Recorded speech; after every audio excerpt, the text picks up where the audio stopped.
Greetings and welcome to another edition of the CHERIZA Report. I appreciate it every time you tune in, every time you take the time to pay attention to those conversations that we're having. We want to talk to you. We want to talk to your friends, and that's why we always invite you to get someone else to watch with you, to talk to someone else about the conversation that we're having. These are very serious conversations, and sometimes we discuss things that are very uncomfortable, but those uncomfortable topics are very important for us to address so that we can become a much stronger community. And I'm talking about the need for Haitians living in the diaspora to rise to the moment and to understand the calling and be able and willing to answer the call. So that's why we having those conversations. Sometimes it will be just me talking to you. Sometimes I will have a guest, and we will not always agree on things. There will be time for us to discuss disagreements, because I feel that we need to understand that the Haitian diaspora is very diverse. And we embrace that diaspora in its diversity because there's strength in that diversity. Oftentimes we tend to want people to think the way that we think, to do the things that we are doing. But there's value in embracing other people who bring something different to the table. People who are willing to question why things are the way they are, and not willing to accept things as presented to them. We believe in critical thinking. We believe in open dialogue. Our mic is open. When we have guests, we're going to have those conversations, those serious conversations. And today, I want to talk about the importance of the Haitian diaspora as it relates to the revival of Haiti. I know a lot of people who look at the situation in Haiti. We have concerns. Some of us, we are very much upset. We are frustrated. And I understand those feelings.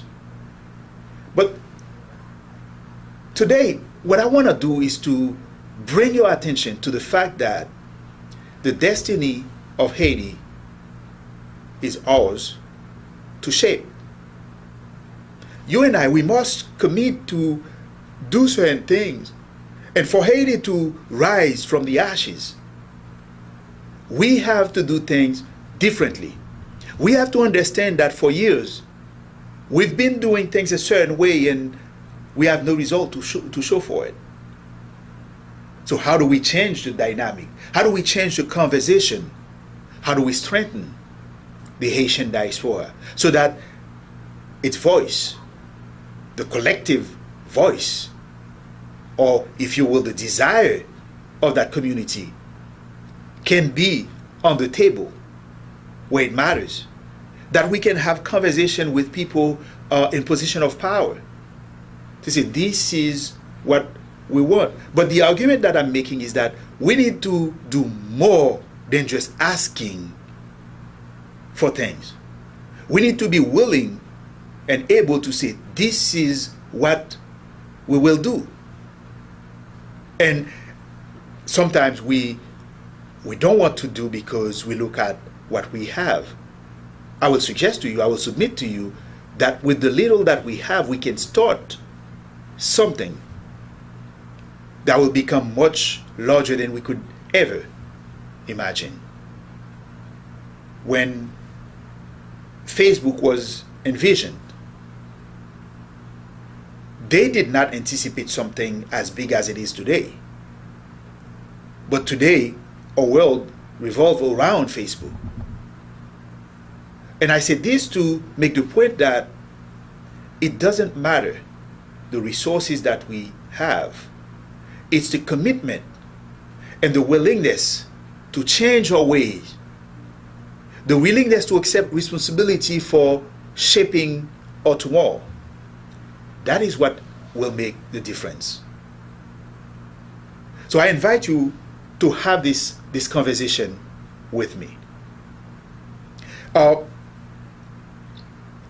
Today, over 500,000 of Haitians are displaced, internally displaced, and you have some who've left Haiti, who live in the Dominican Republic, who live in Chile, who live in Mexico, Turkey, Turkey and Caicos, Russia, a lot of places where before we would not even talk about, we didn't even know exist. But today we are all over the place. And the reason for that, and I will submit to you that this is a challenge to the effort of rebuilding Haiti. And we must be aware that this is something we need to address. Now we are fleeing because things are not right. No matter how grievances against the international community, or if you want to say the United States or France or wherever, there's something about them that causes us to gravitate towards them, to move, to take the risk. Just this week, we had news that about 40 Haitians died on high sea. It was the result of about 80 people from the north trying to leave. They understand the risk that comes with getting on a boat to reach the United States, Turkey and Caicos, wherever they can go. They understand the risk. The story, as told by the Miami Herald, is that they decide to have a voodoo ceremony as part of the ritual. And it is believed that every time that people are getting on a boat to take that journey, such ceremony happened. They had gasoline there, they had matches, they had candle, a recipe for disaster. And as they get into the service, the next thing, there's an explosion. 40 people die. And the sacrifice of life that happened there is something that we can find so many instances of that happening. Because Haiti becomes this land where we don't have hope. We don't see how we can make tomorrow. But today, instead of the usual rant that, oh, it's because they don't like us, they do this, I'm going to challenge you on a different perspective. I'm going to have a different conversation with you. Instead of hoping that the international community will do something for Haiti,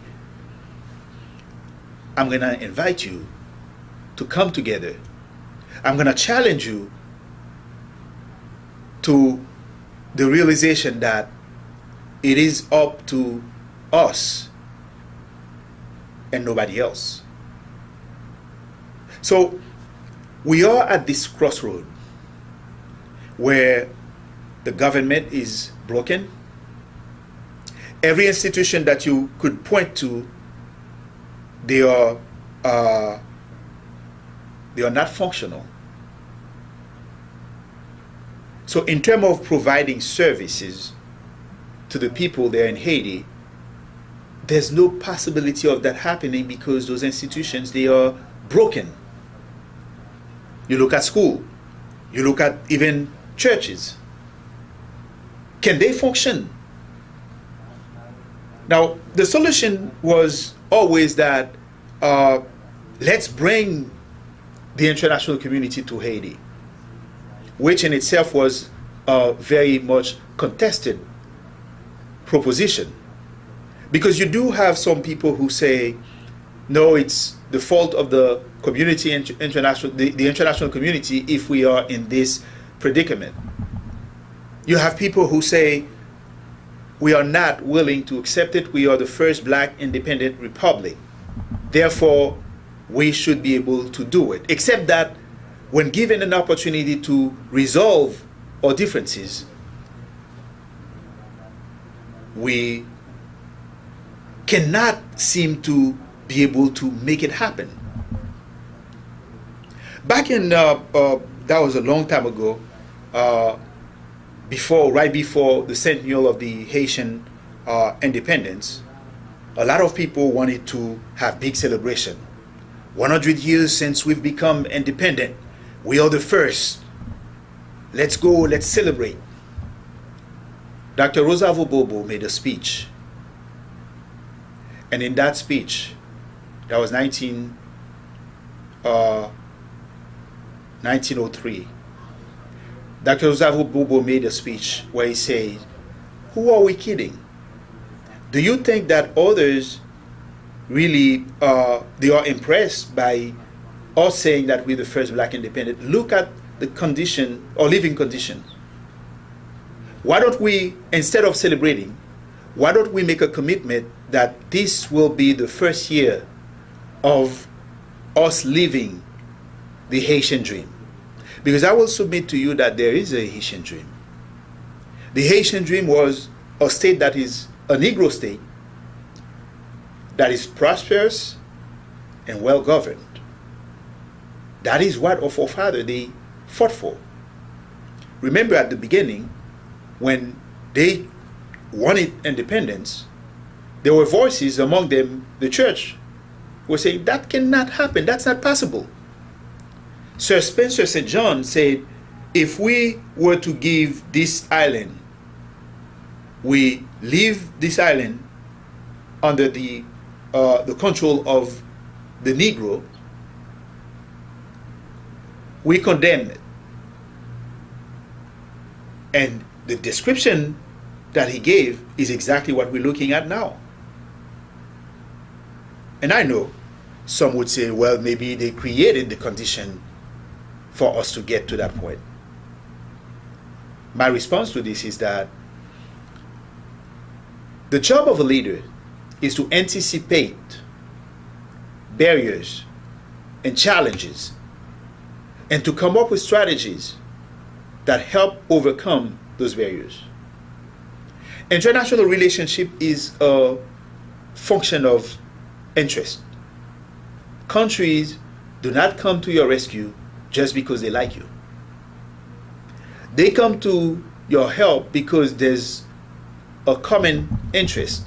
There's something that they will benefit from it. It means that all leaders must be able to have those conversations and say, in this current environment, what it is that we bring to the table, what it is that we can give to them that tells them we see them as our allies, let's just work with them.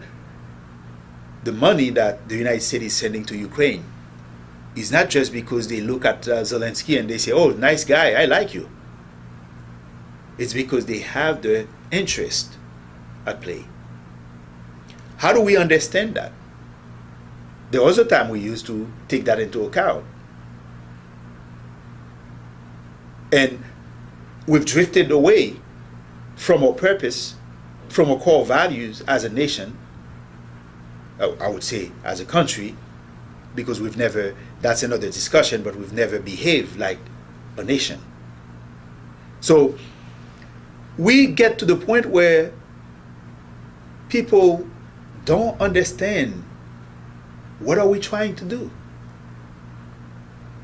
For a long time, there's a notion that a lot of the key players they've discussed, they know about it.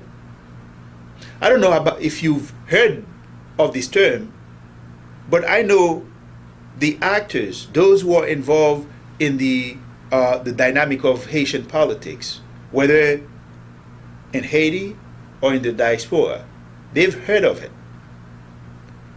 Haiti fatigue. It's the notion that we had so much going on and they always have to come to our rescue that they are now tired. They've had enough. They don't know how to help, what to do to help, because they feel we do not know what we want. The point of this talk is to help you understand that for Haiti to meet its glory, you need a strong Haitian diaspora. You need a Haitian diaspora that is intentional in its action, strategic, need to be committed, diverse in the sense that it's not one way of thinking, but we allow other people to express their ideas, that we're willing to accept them and welcome them. We can no longer function with the notion that you're a Republican, therefore I will not talk to you. How could you be a Republican? You're a Democrat. Don't you know that they're killing us? No. We need to be very strategic to say, who do you know? Who can you call? Who can you talk to? Who can I talk to? But for us to get to that point, we have to be organized. Here's another word that I hear all the time. The Haitian community needs to be organized. But what are we doing to organize that community? Now today, if I were to decide to run for office in a certain area, do we have a group that can tell us in that area we have this many Haitian voters that we can target and that we are in constant contact with, and we know what they want? The Haitian voter database is part of organizing the community. Oftentimes, when people talk about organizing the community, they tend to believe that we have way too many organizations. The problem is not the many organizations that we have.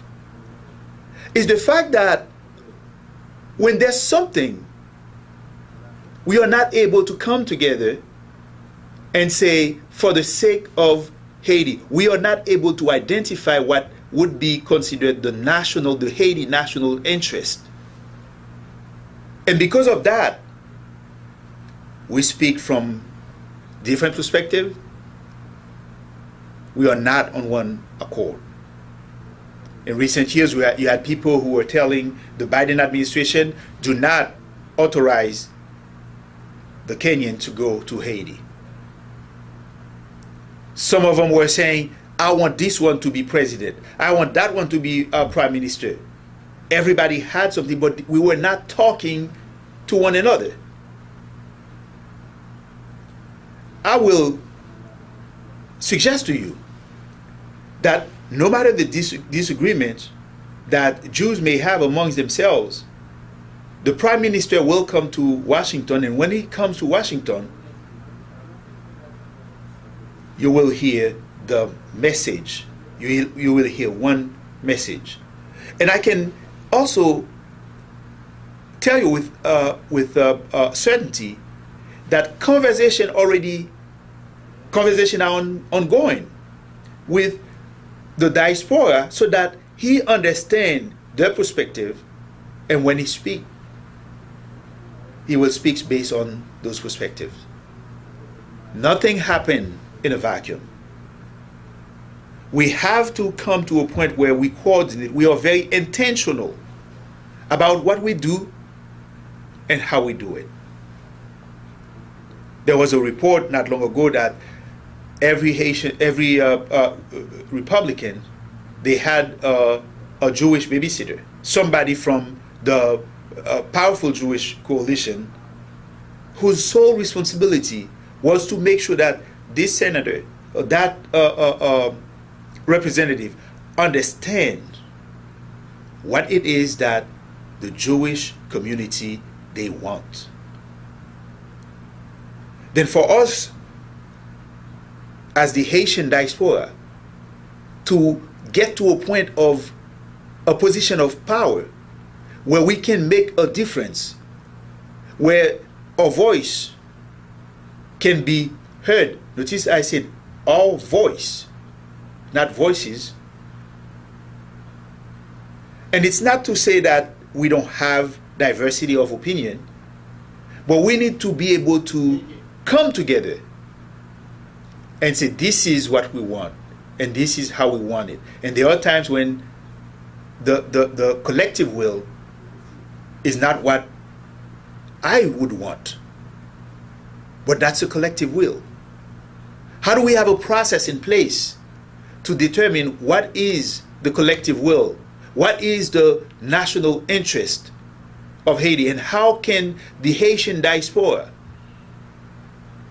by Haitian diaspora, whether you're in New York, whether you're in Boston, in Washington, D.C., you should be able to find yourself in that agenda. What is the Haitian agenda? There's a think tank that is now in existence, and I want to talk to them about what it is that they're doing, because that's a start. It's a start in the sense that we need to have a structure in place that allows us to have conversation about specific issues and have data available to us, so that we're not speaking based on perception or on understanding or on assumptions, but we have facts that will lead us to an understanding of what is possible. Because politics is about, under the condition now, what can I do? How do I do it? How do I make things work? What alliance can I forge so that I can advance the agenda? But for you not to get into a situation of giving too much, we have to have a clear articulation of what is the agenda, what it is that we want. That way, wherever we find ourselves, we're able to articulate that same agenda. That is what it means to have an organized diaspora. But that diaspora, as we organize ourselves to lobby the American government or the French government, wherever we find ourselves, we also have to be as organized to challenge the Haitian government. One of the things that has happened in recent years is that we have people who get in position of power, whichever way they get in power, but they have groups within the diaspora that supports them. I should not even say groups. They have individuals that support them. But those individuals support them on the basis of, when you get there, what position will you give me?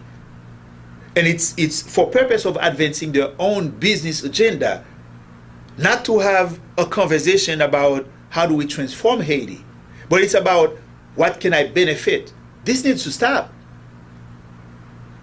We need to stop that, to have conversation about where it's about the collective will or national interest. Because the dilemma that we face is not just because we have people in government in Haiti who do not know what they want to do, what they can do, who do not even know how to do the things that they want to do, but it's because they are supported by people in the diaspora. Even the violence that we face in recent years, it's not just a handful of wealthy people in Haiti who are supporting it. We must acknowledge that there are instances where the diaspora has not been coherent in articulating a vision for a better So I challenge you to overcome those those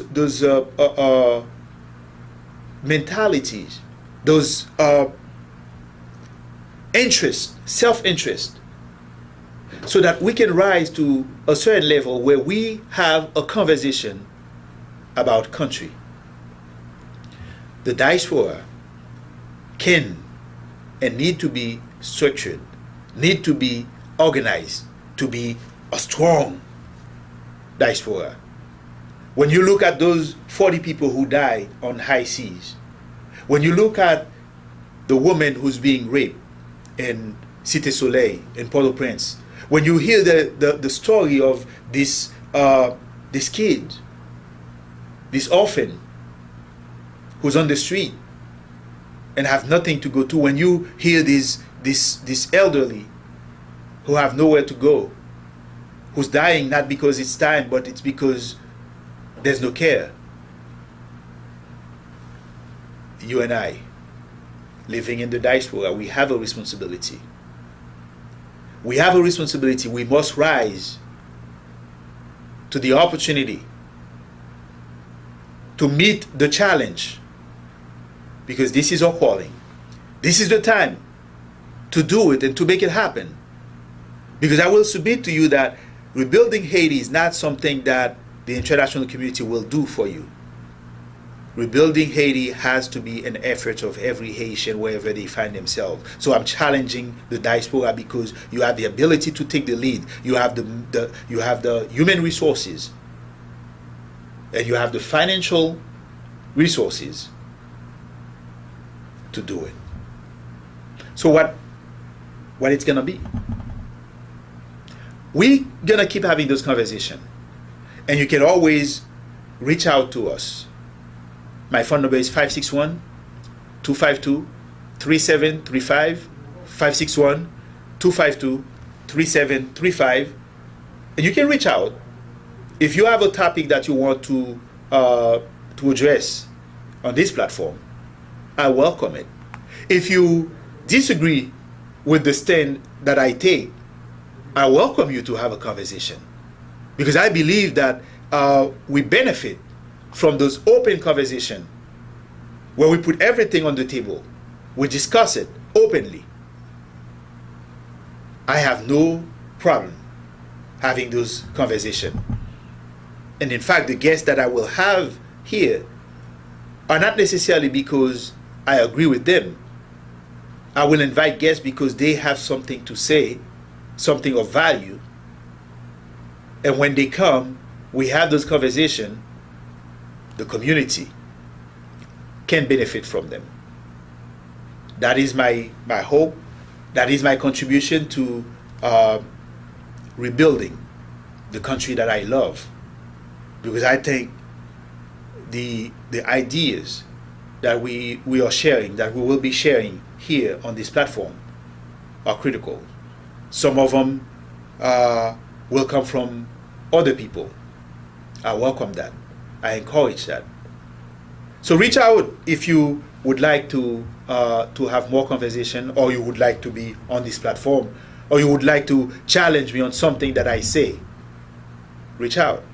561-252-3735, and I will be so glad, so happy to schedule you for such a conversation. This is the CHERIZA Report, and we come to you on a weekly basis to have meaningful conversation, serious conversation about community challenge, conversation that help strengthen the Haitian diaspora, to make sure that we have our eyes on the ball, that we're able to focus on what matters, we're able to generate ideas that can contribute to a better Haitian diaspora. It's an exploration, it's a journey, and I invite you to join me on this journey. Let's have conversation. Let's move on, because the Haiti of our dreams will come to fruition when all of us, we get to the table, we make our voices heard. But we seek understanding of opposing viewpoints, and we reach consensus. That is the formula for success. That is the formula for rescuing our country. Are you ready for it? I am. 561-252-3735. My name is Dr. Ralph CHERIZA. It's a pleasure to always meet you here to have those conversations. Until next time, be safe. I will be glad to see you next week. Thank you.